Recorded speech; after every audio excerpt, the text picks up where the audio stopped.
Okay, let's get started. I need Charles to sing out for me to get everything going in his beautiful voice. But you don't want to hear my voice, so we'll get started. It's always terrible to go on after Charles, who is so organized and coherent and a great performer, and I'm just kind of, sloppy pseudo-academic here. So, but I'll do my best after that. Yeah, I'll do my best after that. Welcome. I'm sorry there's not enough handouts, but if you send me an email, I can send you the handouts. Most of the handouts is up here. There's a little bit on one of the handouts that didn't get into the PowerPoint. Can everybody hear me okay in the back? It's okay? Okay, good. I hate the microphone. It's like karaoke flashbacks and so on. And speaking of flashbacks, I used to teach in this room about 25 years ago when I worked at ICU. So there was not 4 screens at that time or even like nice chairs. It was kind of like, old school gum underneath kind of carved wooden chairs. So if I ask you for your homework afterwards, forgive me that. But it's nice to be back on the ICU campus, and I still live close by. I want to talk today about writing and kind of some of the processes that I go through when I write, and things that I think are pretty helpful to understand how to create narratives and create fiction. I write a detective series, a Detective Hiroshi series, and I have 7 of those out now. They're upstairs in the book room. Shameless self-promotion from the beginning. There's more shameless self-promotion at the end, don't worry. But I'm really fascinated by that. And I also teach literature. I teach American novels. I teach crime film, comedy film. So as working at university, teaching those kind of stories on a day-to-day basis and writing those on the days I don't have classes has been kind of a dream come true in some ways, though I complain about both. Love to complain about both. But today I want to talk about some of the processes a little bit on both sides of that, teaching fence and learning fence and producing fence. So I hope some of these things will be helpful to you in your writing journey, your mythic writing journey, as we go through. I'm going to talk on a couple of things, but first I need a disclaimer, which is that I don't think any of this is entirely true. When we talk about fiction, we're often talking fictionally. And so I hope you can kind of take these comments not as like prescriptive, how to do this, but rather as a kind of a way of thinking about it, or a kind of mindset about creating narrative fiction. As we go through, please to jot down some questions. Now I am sounding like a teacher.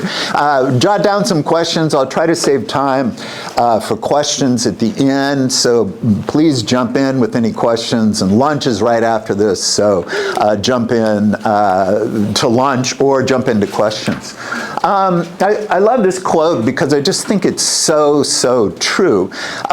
It's something that when I talk with other writers of whatever, poetry or fiction or plays, one of my good friends is a playwright. Nobody quite knows exactly what's working or why it's working. It's a kind of constant confusion. Years and years after writing and before that writing for magazines and newspapers, I still don't quite know what's going on. I have some hints, I have some clues, I have things that I feel help me.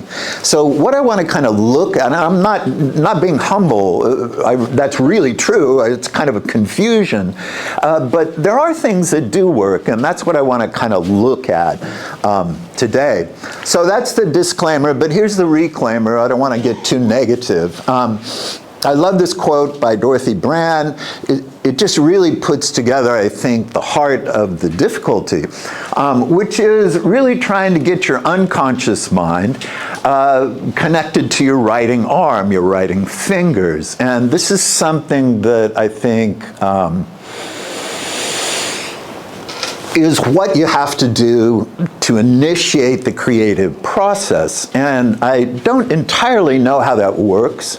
Some parts of it, I think, have been revealed to me over the years. But I want to talk about just this very thing. How does the unconscious, the creative mind, connect to the actual production of words and stories and chapters, characters and symbols? How do we describe a setting? When do we put symbols in? What kind of conflicts seem realistic or not realistic? How do we address conflict, right? The rest of our lives we're running away from conflict, right? Avoiding it at all costs. But in fiction, we jump in on the conflict. We want that, right? We need that in some ways. The only change I would make to this, is that working? Kind of, I don't know, I can't see it up there. Anyway, the only change I'd make to this is it's not just the unconscious mind, but it's also the conscious mind, okay? Now, these are the questions I want to try to look at today, because these are the questions I confront myself all the time. And if I take all of these and condense it down, it's basically, how do I write better, right? This is why everybody's here, I think. This is why everybody's coming to this conference. It's why I don't have enough handouts for everybody, which is great.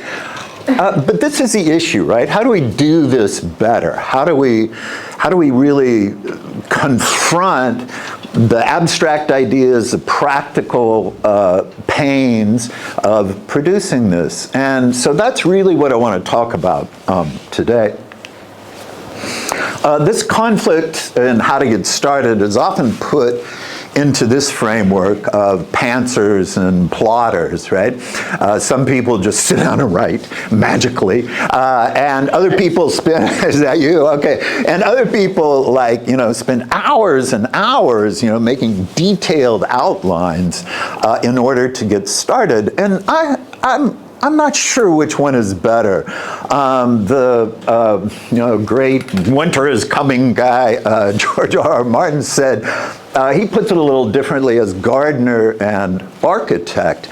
And I'm not sure which of those metaphors works better for you. I think both of them are kind of interesting. But I also want to get away from this, because I think this is kind of a false distinction and kind of an excuse to not write.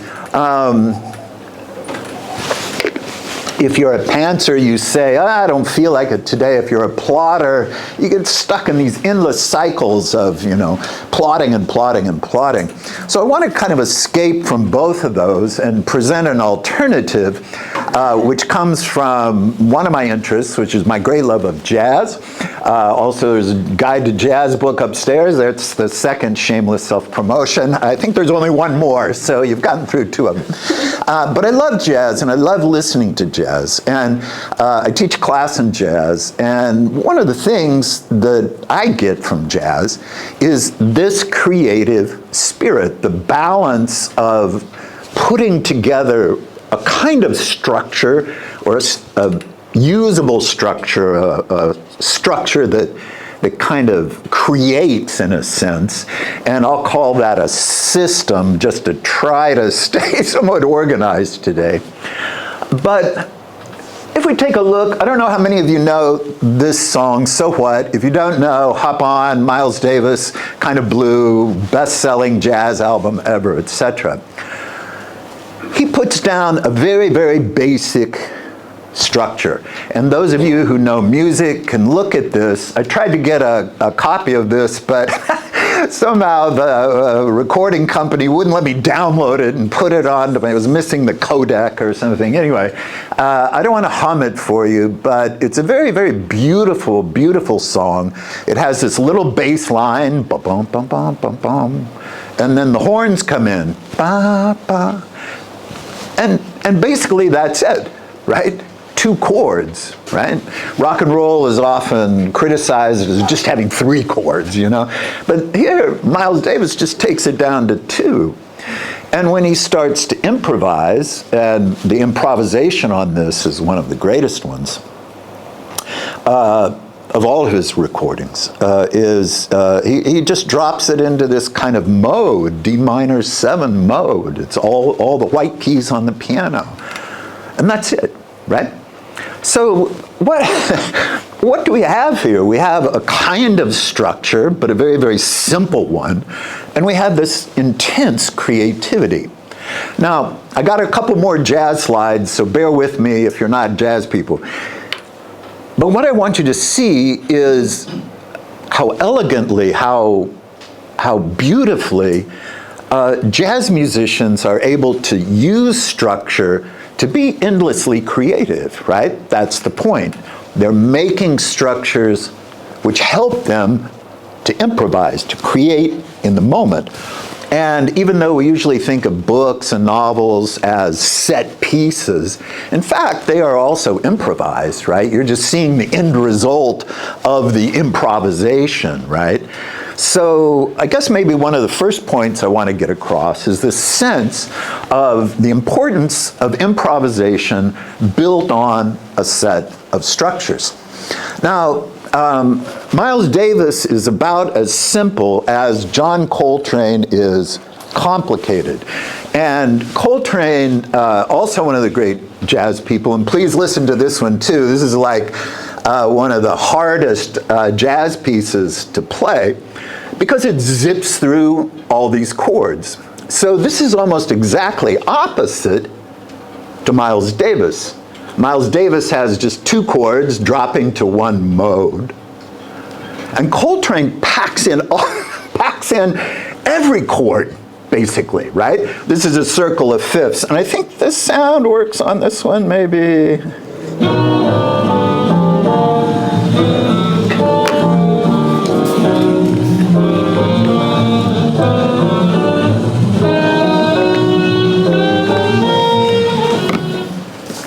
Now, this is a famous song because it's so difficult to play. And I've seen it played a few times at jazz clubs, and you know, the musicians, as soon as they get done, are like, you know, kind of breathing hard. They play it at the end of a set because they need a break after, right? But what we see here is this incredible complexity that is behind what we hear. And Coltrane, in this piece, is upping the level of structure. These are not just playing notes, he's playing chords on the saxophone, right?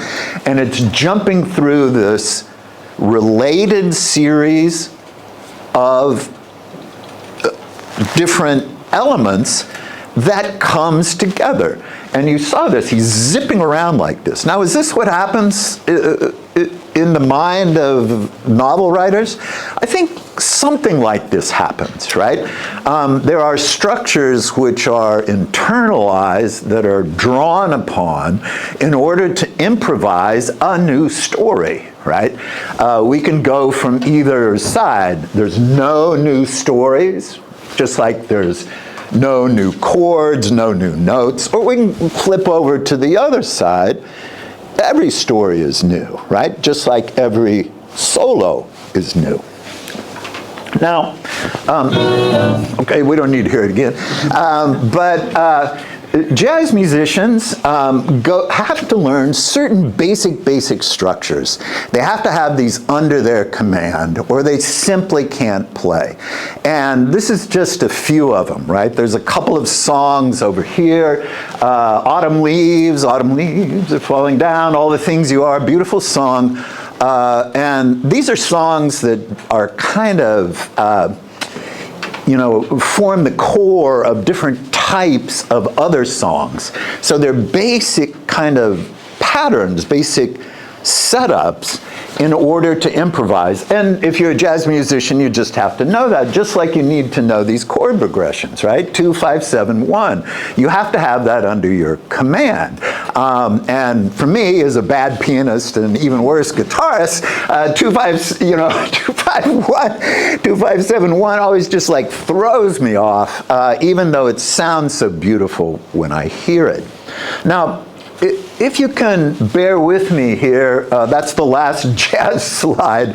Let's move back to fiction. But I think the analogy is pretty solid, right? Narrative writers are like jazz musicians in that they need to have a command of certain patterns, structures, systems, skills, techniques, okay? Call them what you will. I'm fumbling for the language for this presentation because it is very hard to describe. And my friends who are jazz musicians, who teach jazz, man, they have a really hard time. It's basically, well, try it again, and there's a lot to be said for that approach of just trying it, doing it, doing it, doing it, doing it. But I also want to lay out some possibilities for what we might need to know in the same spirit as a jazz musician needs to know the things on the last slide. What do we really need to know, okay? So that's what I want to kind of move on here. And today I narrowed it down to 4 things because I always talk too long. I'm going to cut myself off for questions for sure, slides finished or not today. But I tried to narrow it down to these 4 things: character, conflict, setting, and symbols. And having a command of these, command is again the wrong word, having a connection to them, an intimacy with them, a kind of love of these, I think is very, very important. So let me kind of move on to that side of the argument. Sorry to put this slide up here. I just watched Frankenstein last week as I was getting this ready, and I thought, oh, wow, that's it, exactly. So here's another analogy. I don't know if you like this one better or it grosses you out. I hope it does a little of both. But I think that as writers, we have to be also like doctors. So I'm kind of moving from the opposite side of jazz musicians. We need to be like medical doctors, right? You don't want to go to a medical doctor that can't explain the circulatory system or the nervous system or the lymphatic system, right? You want a doctor that knows all those and can, spell it right out, right? This is connected to this. That's what you want in a doctor. And I think that's what you want with a writer, this ability to know these internal systems of the novel. And for me, I tend to divide all of the systems. I'm calling it a system instead of a structure because it's alive, it's organic, it's living, or it feels living. This is what you kind of have to know, right? You need to know, what does a scene do? How does a scene work? You need to have dialogue that snaps, that brings people in, dialogue that shows character, dialogue that's always based on conflict, dialogue that's juiced up with symbols. This is something that as writer / doctors of writing, whatever you want to call it, is important. And let me take that just in a little academic direction and try to say that as writers, we need 3 forms of knowledge. But again, I don't mean knowledge that's unusable or inert. I mean knowledge that's really something we can grab onto and get a hold of. And for me, I feel lucky to, again, be a teacher of literature and of film because I spend a lot of time with students trying to explain abstractly what character is, right? This way of thinking of being conceptual and theoretical, of being able to explain things, being specific about things. What's irony? I was getting a slide ready this week on irony about the beautiful film Being There. I don't know if you've seen that, but lovely, lovely movie in a film class I do on comedy. And I really stumbled over how to make a clear slide for students. What's irony, right? Everybody knows what irony is. Ha, that's so ironic. We have that. But how do you explain that? Well, I feel being able to explain that is part of the writing process and part of the writing preparation. It's something that I think helps to be creative. In the same way John Coltrane can rip through scales, he can play anything on any scale you wanted to. You can play it in B flat, in G minor, it doesn't matter. I think that's part of what me as a writer finds really helpful and really important. Secondly is this kind of receptive knowledge, right? The study and the preparation for becoming a writer is really a ton of reading, right? But it's not just passive reading. I do passive reading too. I'm in bed and I wake up with a Kindle in my hand over the side of the bed. But we need to do active reading, right? We need to be able to receive what we're reading so that what we're reading is not just fun or a good example of a fantasy novel or a crime novel. We need to be able to read all kinds of narrative with a very, very keen eye, a very, very sharp sense of taking in what is in that story, right?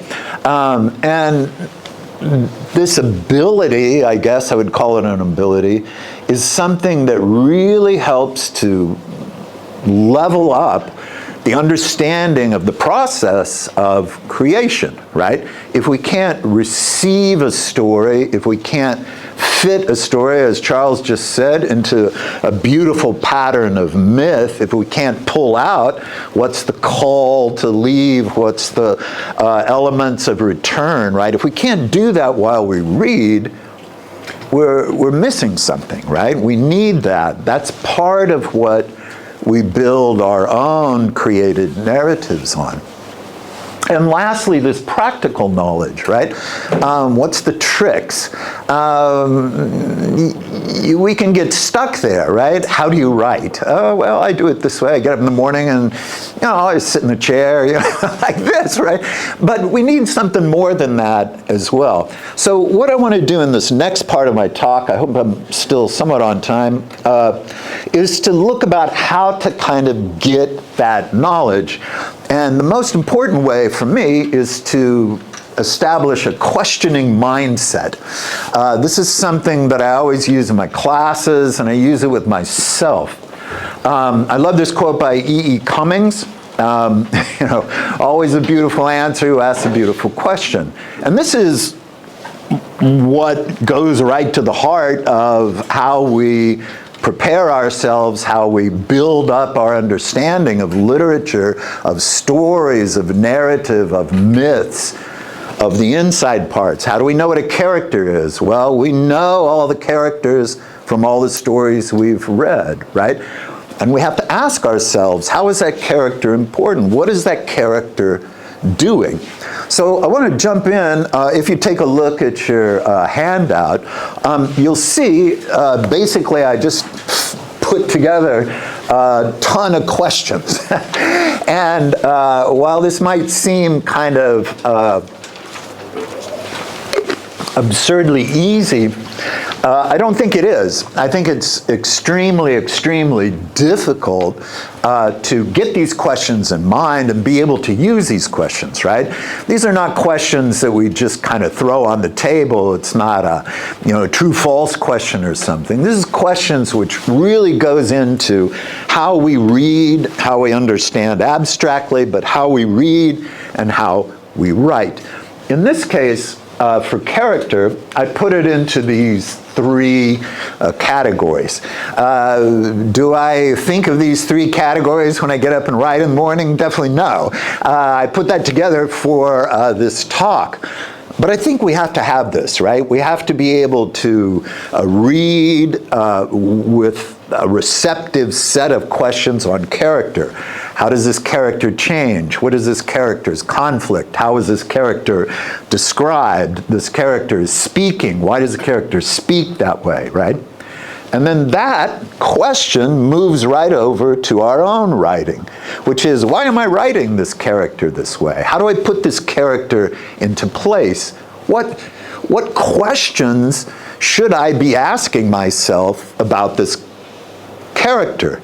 And even more to the point, what are the questions about character that the thing I'm creating is asking? Every story asks a question. Every story gives us questions. Every story sets forth questions to us. So, as I've worked more and more with questions, both in teaching and in writing, I've found that these questions are a way to really not just edit the work. I have a set of checklist questions, and I'll show you an example of that in a minute. But it's a kind of mindset of thinking about this. So let me say that in a slightly different way, which is stories are questions, right? And if we have a set of questions, of interlocking questions, of questions and hopefully some answers somewhere down the line, we begin to see how the nature of narrative is put together. We can stop at any point and say, what happens next, right? That's the question of all great fiction, right? What is going to happen in the next sentence, in the next chapter, in the next passage? So these kind of questions allow us to kind of go more deeply into that. Now, those questions were from the first handout. If you have the handouts, sorry, I'll send those to you later. But if you look at the other handouts, there's some other questions here, which goes a little bit more deeply into the characters. And these are very, very fine-tuning of questions, which I feel is very, very important, both when thinking about character or conflict or setting or symbols, and in rewriting. These kind of questions really guide us and direct us, right? Our day-to-day life, we don't usually think in questions like, well, I do. It's like, what am I doing in the kitchen? I can't remember what I came in here for. Not that kind of question, but we are already kind of goal-oriented, so the question is behind us, right? But when we're writing fiction, everything is so, or needs to be so defamiliarized. It needs to be taken out of its context, looked at as an unusual, a strange character, a strange setting. And these questions are a way of doing that. It defamiliarizes what we think we know about character setting symbols and puts it into a different context. Let me show you the same thing with beautiful questions. Thanks to E. Cummings for that great quote, beautiful questions, beautiful answers. This is kind of the same thing for conflict, right? How does conflict work? We really need to know that. And again, it's probably more important with conflict even than with character. Most of us could probably think about character pretty well, but thinking about conflict is irritating, you know? Why am I angry with my mother who has dementia? Why am I aggravated at my sister who sends me emails, or my students who didn't listen to the assignment? Where does that conflict come from, right? And so these questions are a way of both diving into that and also kind of avoiding it for ourselves at the same time. It's a lot easier to think about fictional characters than it is real characters in our life. Here's the same thing on the other handout. Sorry, there's kind of two competing handouts there. These are the kind of questions we really need to go through in order to understand conflict, right? How do we get into the character's mind? How do we get into the flow of the story, or occasionally the ebb of the story? We need a little bit of ebbing as well as the flow. To me at least, I like to have these questions ready in my mind. I also have them on paper, and I'll show you that in just a second. Let me jump ahead because I want to save a few minutes for questions. This is kind of the same thing in different form.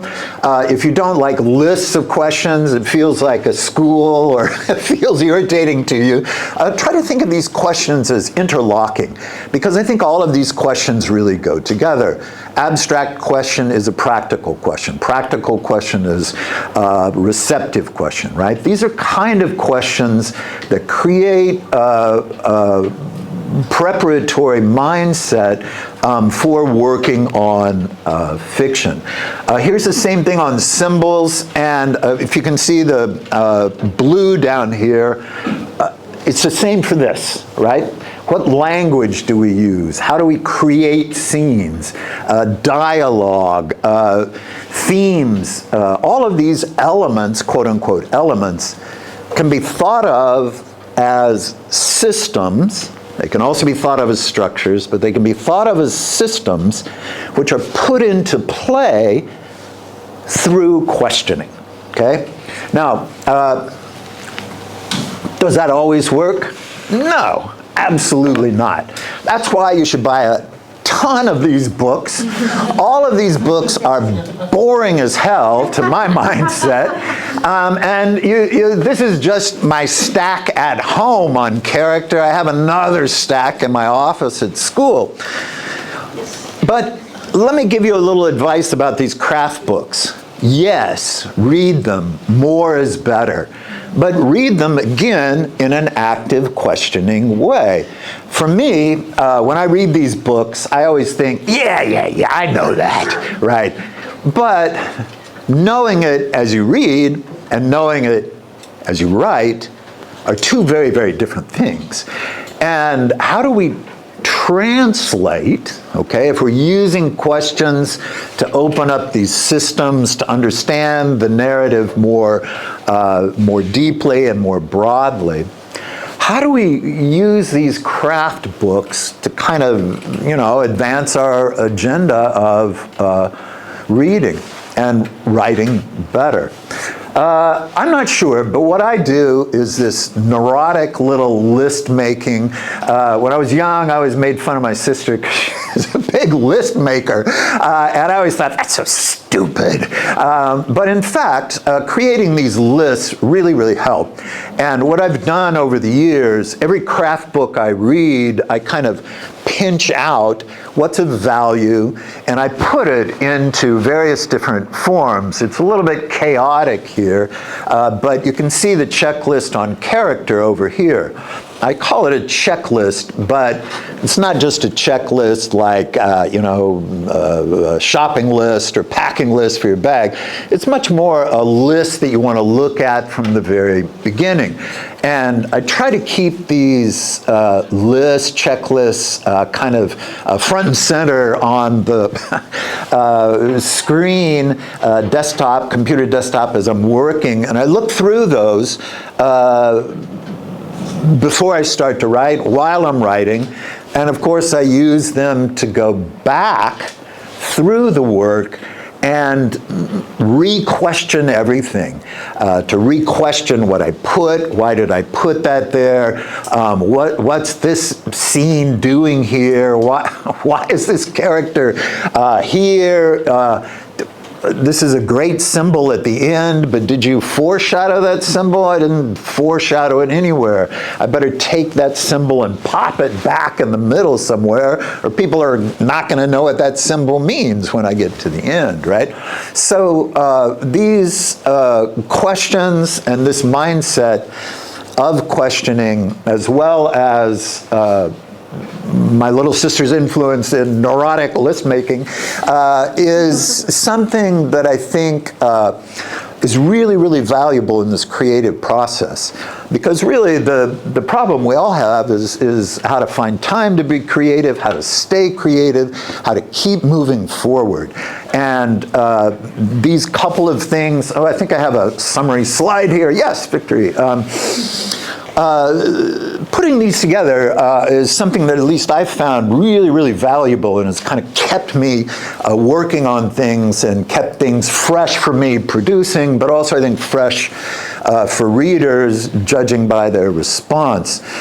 So I kind of offer these to you. I'm not sure if all of you have read Lewis Hyde's work, The Gift. If you haven't, scratch that down as a great recommendation.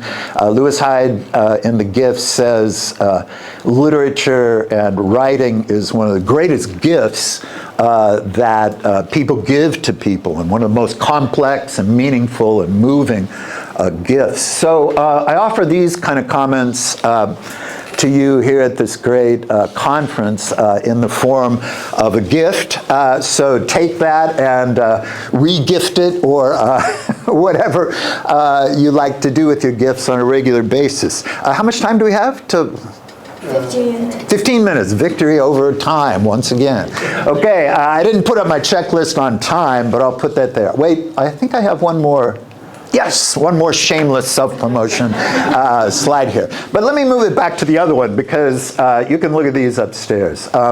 So let me leave it there and kind of open up to questions. We got about 15 minutes for questions. I love questions. And you know how it is if you're also teachers of Japanese students. You can say, any questions? And it will be silent till the bell rings. But I know that's not the case here. Did a hand go up? Yes, sir. I was curious about the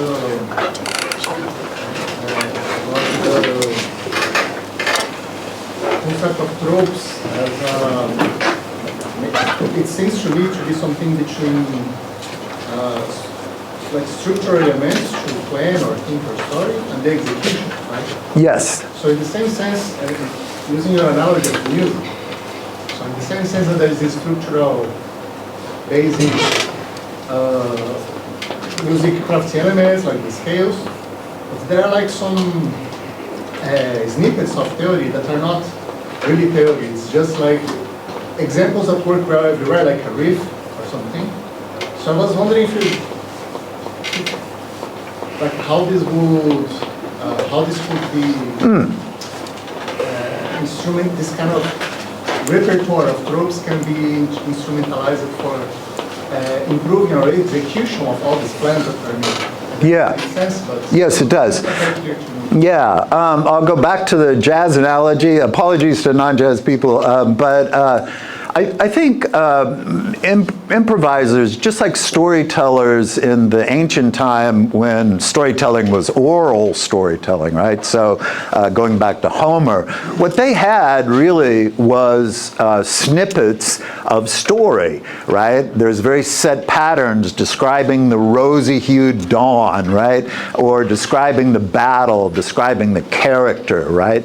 This character is always connected with this snippet of description. So I think that is also how narrative works, that how fiction works. We can think of that as pieces pieced together. Is that the right way to say it? Different elements pieced together in a fresh way or a new way, right? For jazz musicians, they would take the chord structures, they would take the melody, and if you listen to jazz solos, they tend to do the easiest thing first, turn the melody upside down, or just stay on a couple of notes until they get going, right? And so another way to think of those elements that I put there is we have those ready as part of our toolbox, as what's his name, that other writer in the middle, said, we have those elements ready to use at any time, right? So if we're in a scene, we have a character, we have the dialogue. In our mind, we know that the end of that dialogue has to be a certain pattern, or something has to happen to give us closure. So part of the creative process is having those snippets or those pieces of narrative ready to use, right?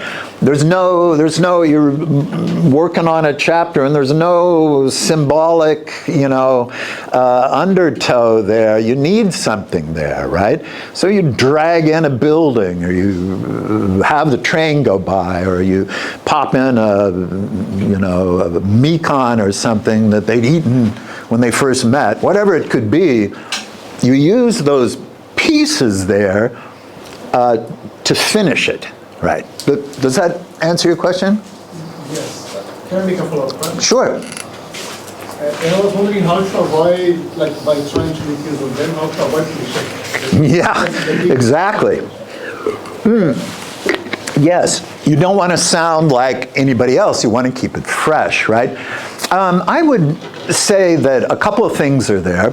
One is, again, the questions, right? So you use the questions. Why is this the same as another character? Or, man, this is like every detective novel sounds like this. This is ridiculous, right? So then you have a set of questions. Why is this a cliche? What is the cliche? Why is this section not working? And with putting together that kind of set of questions for yourself and having a kind of comfort with those questions, you'll be able to make it new, right? As Ezra Pound said, that's all you need to do is make it new.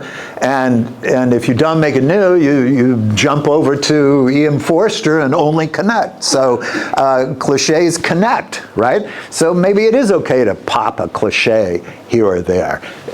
No harm's done, and you can take care of it on the last rewrite, okay? That's a great question, thanks. Yep. Hey, so thanks for the presentation. Yeah. I really like the anatomy metaphor, and I think a lot of writers get to the stage where you're done and you kind of have the body on the operating table, and you're looking at it and you're like, okay. And sometimes, Where's the lightning, right? Yeah, right. You're like Frankenstein. You're about to animate it and bring it to life. Right. There might be some issues, and sometimes you know exactly what you need to cut, or what you need to put in to fix things and bridge gaps. But then other times you're like, you want to snip that vein, but you're scared of a series of cascading failures that ruin the whole thing. Exactly. So I'm very curious about how you approach that in your writing. Like, what's your process for refinement, and just like, does it start even before that? Like, are you constantly kind of checking as you go through to make sure that doesn't happen? Yeah. Or, just curious. Yeah, well, a little of both. I mean, I tend to be a kind of sloppy first drafter because I like it out there. I like everything in place. I like to see the whole flow of it and to get a big sense. So it's sort of like having a microscope, a series of kind of, what is it, lower and lower resolutions, sharper and sharper, closer and closer, like that. I definitely rewrite a ton. And at least for me, one of the productive ways of rewriting is to have, a kind of set of questions ready about what am I doing here, right? I set myself some arbitrary things. So almost always on the next to last draft, or next to the next last draft, or maybe the draft before that. I always, but when all the chapters are in place, I usually say, okay, cut 10%. And as ridiculous as that sounds, I think it helps immensely. I think almost everybody overwrites. I got to explain this or they won't understand how trains work. I better put something in about the trains, And it's just not needed, right? I also flip myself around to the reader's point of view. What's a reader want, right? Not what do I want. I want to talk about the details of the train, but man, readers don't want to read the train. They want the story to move, right? They want to keep moving. They want to keep going, right? So I put several things like that. Cut 10% is a great rule of thumb. Read it as a reader would read it. And of course, beta readers are super important. One of my best friends from grad school is really vicious. I love the guy, but he's just so, oh God, here's his reading of this. And he's always right. He's just always on target. And so he has the idea what should be cut. So that's really important too. So having a kind of group of readers that helps you to make those decisions is great. But I know that fear, but that's also part of the erotics, I suppose, of writing, as it would be for a surgeon or Victor von Frankenstein, this sense of cutting open things, and to enjoy that. I mean, it sounds kind of nasty and unpleasant, but I think surgeons do have that, they're butchers, as they were called, years ago, but just very sophisticated butchers. And as writers, we have to be a little bit like that too. Yeah, okay, great. Another question? Yeah. How do you know when the story is ready? When is it done? Yeah, well, that too, I was like, man, I've had enough of this. That's one thing. Like, I'm just so sick of this. I do not care if they get back together. At this point, I think there's a kind of nausea that sets in by the end, and that's usually a good sign. But I also feel the opposite too, that like, wow, this scene works. And I don't usually have that feeling about all the scenes, but if I have a kind of positive feeling of about 5 out of, let's say, 30 scenes are really good, that's kind of enough, because readers jump the boring stuff and they go to these really impactful and moving scenes. So if I've produced about 5 or 6 really moving scenes, the rest can just go, right? Okay? But I don't always know. In fact, and that's why I never reread things at all. So once it's published, I don't look back. Great, thanks. And yeah. So you have a rewriting with dialogue, and as a person who is writing about Japanese culture and Japanese settings in Japan, you wrote Japanese ones are not so clear. How do you make them clear? Yeah. Well, I'm not a Japanologist or something like that. I might be a Tokyo-phile, I guess, at best. And I didn't come over here because I was fluent in Japanese. I came over on a kind of lark and stayed.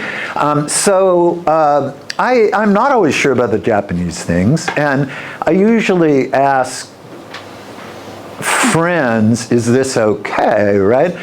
In my first novel, I think I put a funeral at a shrine instead of a temple, and like people wrote and you can't do that, and you're supposed to give this leaf and not this leaf, and all of that's great. That's a beautiful part of Japanese culture, which I love, but I just don't know. So I sort of overcorrect, if that's it, because I know some descriptions of things is my foreign point of view, right? And as a foreigner here, I mean, maybe other people have adapted better than I have, but it's always like kaya no soto, as the Japanese say. You're always kind of outside the mosquito net in some way, right? So I just double check those. Overcorrect, double check with friends, and make sure it's important. And again, if it's not important, whack it out. Yeah. Or having a sensitivity reader. Yes, having a sensitivity reader is a way that all of these things go. Absolutely, yeah. Yeah. This might be a separate religious question, but is there a place in the process for AI and ChatGPT and things like that? Oh, in my writing? Or in the process? Oh, yeah, I read an article about that AI can checklist things for that, right? But I use AI a little bit like I have 1 minute.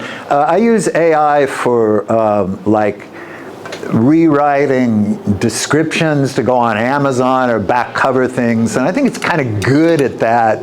Well, no, it's not good, but it does a draft of that I can work with, right? But I do see the day, I've used the AI to kind of create images for advertising and things like that. So I guess there will come a day, unless the stock market crashes and all the AI companies go out of business, but that's probably not likely, when AI might be able to read it and do that. Already the leap forward in grammar checks is kind of stunning to me. I mean, I get like great sentences from my students, you know, and I don't think they're using AI for the whole thing. They're using AI to check the grammar. I didn't know how to say this. I want to say it better. I want to say it like a real, you know, native speaker. So I guess that day may be coming, but I don't like that for a couple of reasons. One is I like to do the work myself, and if I pass that work off to somebody else, it becomes meaningless. Even when I give it to my editors and beta readers, I feel their comments are like, there's something wrong in this part, right? They don't really tell me how to fix it, but they notice something is wrong, and I trust their instincts as human beings and as good readers to know that's wrong. So I don't really trust AI yet. I've gotten on and bantered with it. You know, have you been to Tokyo? Well, no, but I've gone through Tokyo after reading your novel. Oh, come on, you know. Jesus Christ. So, so I think there might come a point, and I think it might be able to be programmable. If you ask the right question, you get the right answer. You ask it a beautiful question, you get a beautiful answer. So that day might come. I don't know. Yeah. Maybe one more question, and we'll stop for lunch. I'm being chased out. There's one more question. Maybe there's one more question back here. Yes, sir. Try to keep it quick. Yep. You talked about being a messy first drafter. Yes. About the process of rewriting. Is there any like dualism or dichotomy for you between like arriving at these tropes in a sort of unconscious emergent way versus designing them from the top down? And what percentage of your process do you spend in each node? Can you switch quickly? What's that like? Yeah, that's a great question. I would say now I can kind of switch quickly between them. When I started, I would get stuck. But I think both of those approaches, like, you know, super creative, improvisatory, and highly, highly structured, I've come to see those both as just like ways to keep going, right? So if I'm not coming up with something, I'll write it down, I'll outline it, and if I got the outline and I don't like the outline, I say, you know, and let me get back to what I really think, and I'll look out at the trees, and you know, let that kind of come in. But you know, as humans, that dichotomy is how, you know, it's how we live, right? We're all kind of hyper creative at times, and then we're all kind of sloppy and can't get our shit together, and then we have to organize it, and then, you know, kind of go back and forth like this. So I feel they both create a kind of tension, a productive tension in my mind, and I like to get stuck. If you get stuck, that's good. You're at an important place. So that's kind of my attitude to that. So that's a great question. Okay, and we'll stop here. Thank you for coming today. I appreciate that. If you want the handouts, just send me an email. I'll send that on, and books are upstairs if you like.